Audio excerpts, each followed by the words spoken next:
years ago, life forced me to downsize really fast.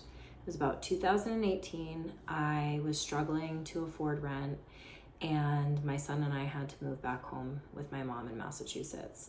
And at the time, I didn't really know what was going to happen. I was trying to sublet out my house, and I didn't know if I was going to find someone in time. I didn't know if we were going to come back or what was going to happen. So at the time, it was very scary for us, but it ended up being one of the most life-changing things that ever happened to me.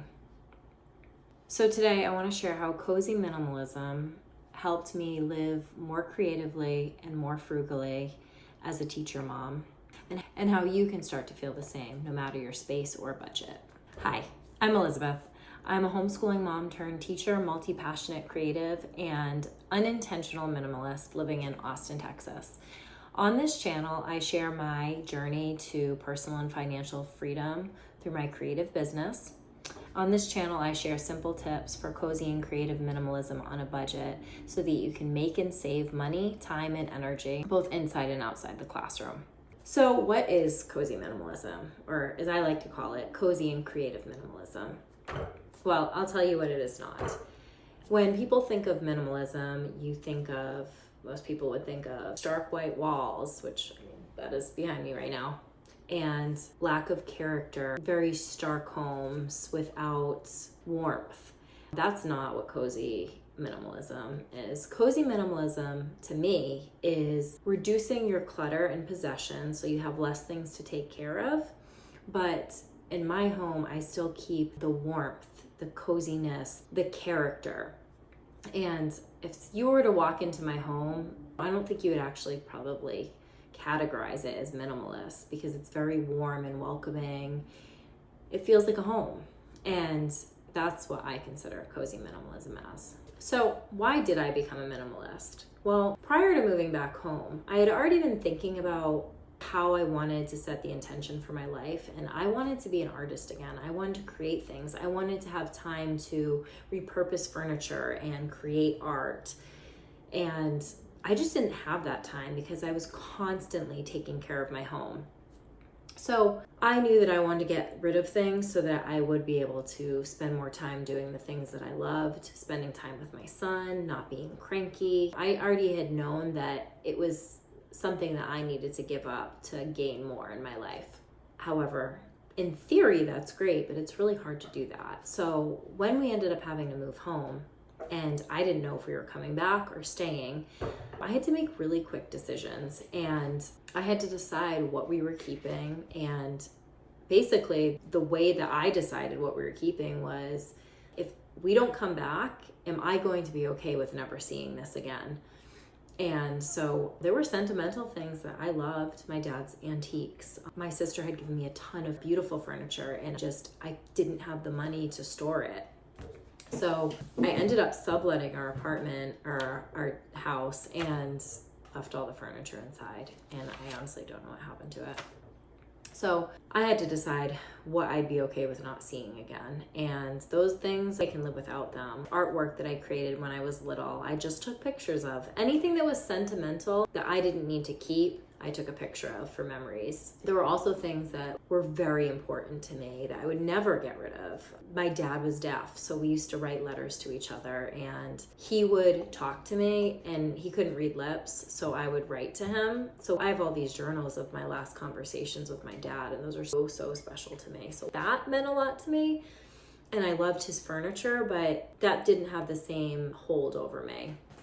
So that's how I decided what to keep. And I mean, I have regrets. There's a lot of things I regret, and just silly things. I had a KitchenAid mixer that I loved. My mom had found it for me at a garage sale, and to this day, I regret getting rid of that. But getting rid of these things did free up space in my life. So what did minimalism bring into my life? Well, so many things.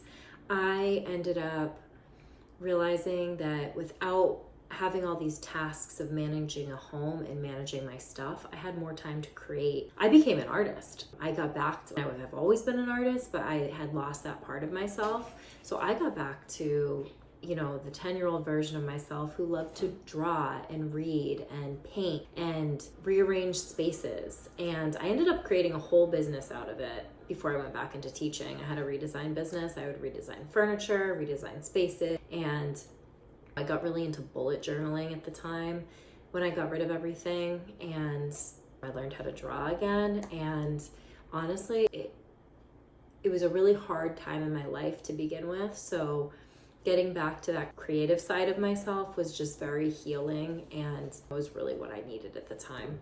So where does this cross over for teacher moms? Well, it's crucial in the classroom for minimalism. It cuts down on overwhelm. It creates a calm environment where students can learn and focus.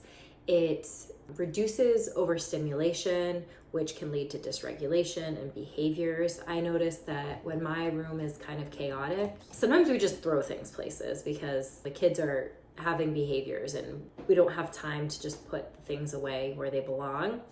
So I'll throw things on top of my cabinets or whatever, and my room can start to look messy. And I notice that my students definitely pick up on that, and it feels less controlled for them.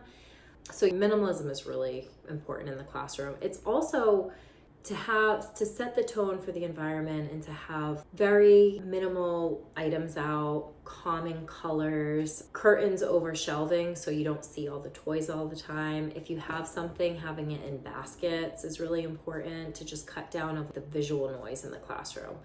So as a mom, minimalism has become very important for me, but as a teacher, it's almost even more important. Oh my gosh, my cat is making an appearance. This is Simba. She wants to be on the video, apparently. So what are the frugal living benefits to minimalism? Well, I thrift first, buy second, so I save a lot of money. I don't remember the last time I've actually bought clothes. I always go to the thrift stores. I have friends and my sister that give me their clothes, and I just make them work for my own style and wardrobe. I don't like taking care of a lot of things, and I don't like having a lot of things in my space. So I choose to be very minimalist with the possessions in my kitchen. I don't even have a toaster. I don't have a toaster. I probably wouldn't get a blender again. I would use an immersion blender, but instead of a toaster or a toaster oven or a microwave, we use the oven for everything. That's where I toast my bread. That's where I heat up food. And it cuts down on just a lot of extra things being in the house. Pause. So I'm an artist, so I like to weave a lot of creativity into my minimalism. I create a lot of repurposed items, furniture, decor. I create things out of recycled paper bags. I have lamps hanging in my living room that I made out of bags and newspapers. I make paper plants.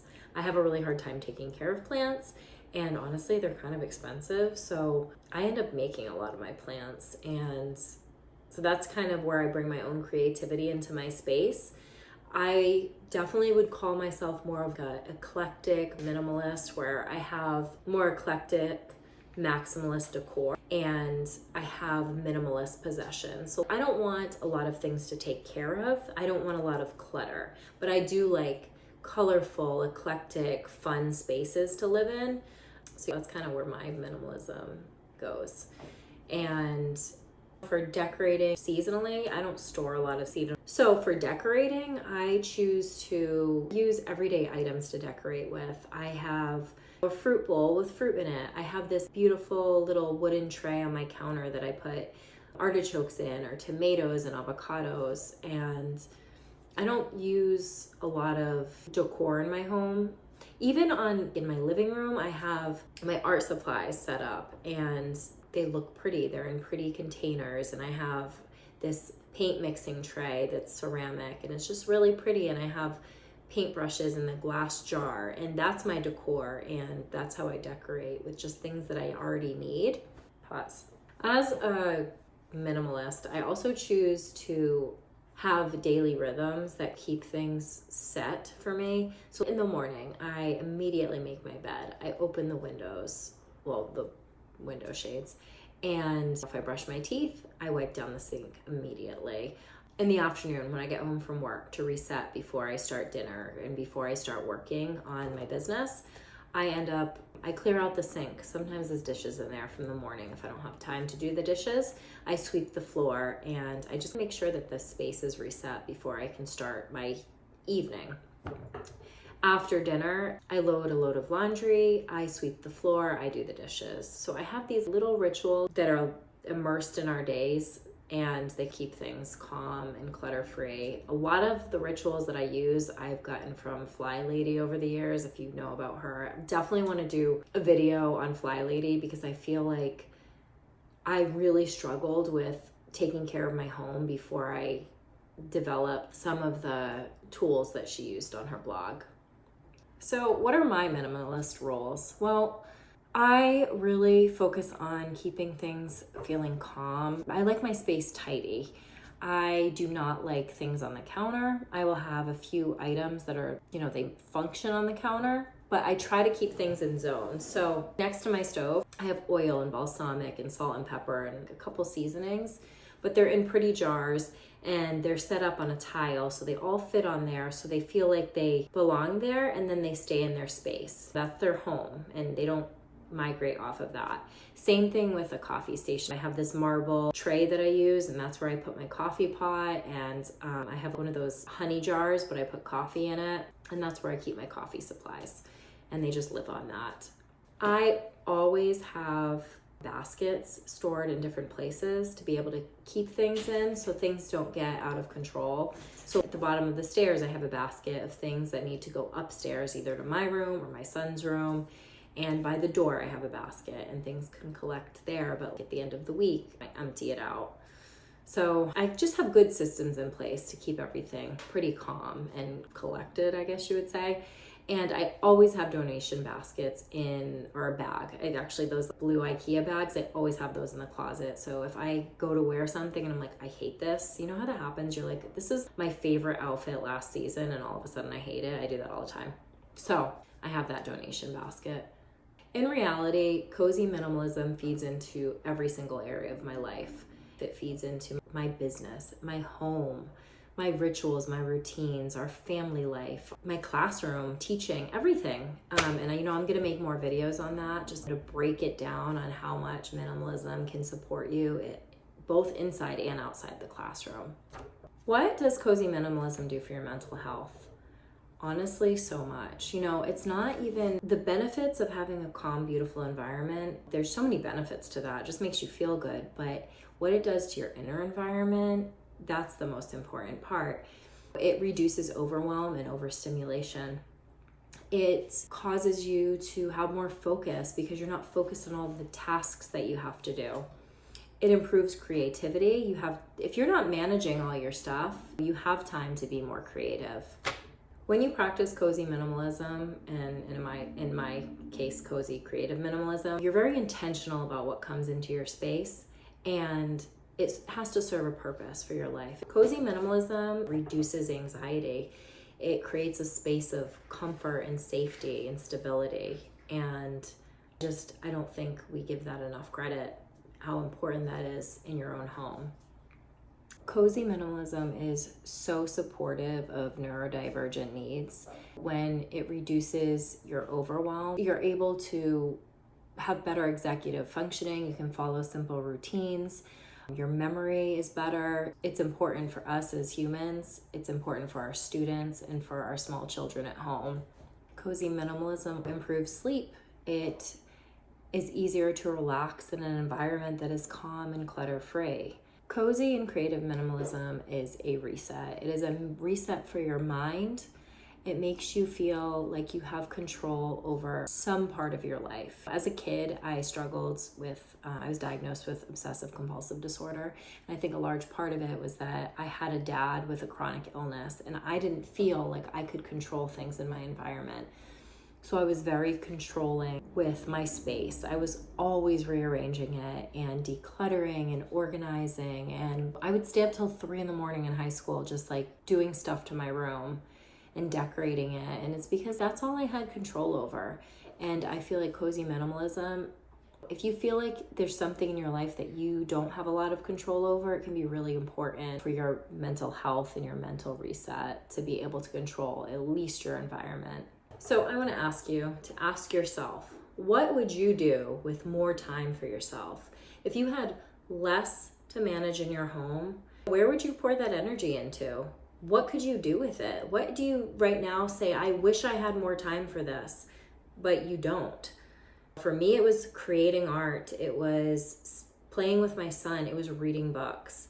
And I'm sure that there are some things in your life that you can think about off the top of your head that you would enjoy having more time for, maybe personal hobbies. So my homework after watching this, my homework for this week is for you to think about one space that you can start with. It can feel overwhelming.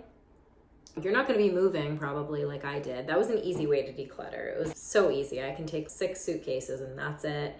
And I mailed a few things home. But I want you to think about just one space that you can take care of this week and reset it. And you could spend the whole week on it. Put one of those IKEA bags or a box in your room and just decide what you're going to keep and what you're going to get rid of. And down the line, I'm going to share my ultimate reset routine for clearing out the clutter, resetting a space and decorating and styling it. It's kind of a process that I use with my clients, and I definitely want to share it with everyone. But for now, you don't need to do that huge process. Just focus on one space, creating a space to get rid of things, and share in the comments what's one space that you're thinking that you can work on this week. I would love to hear about it. Don't forget to subscribe for more simple tips to help you make and save money, time, and energy, both inside and outside the classroom.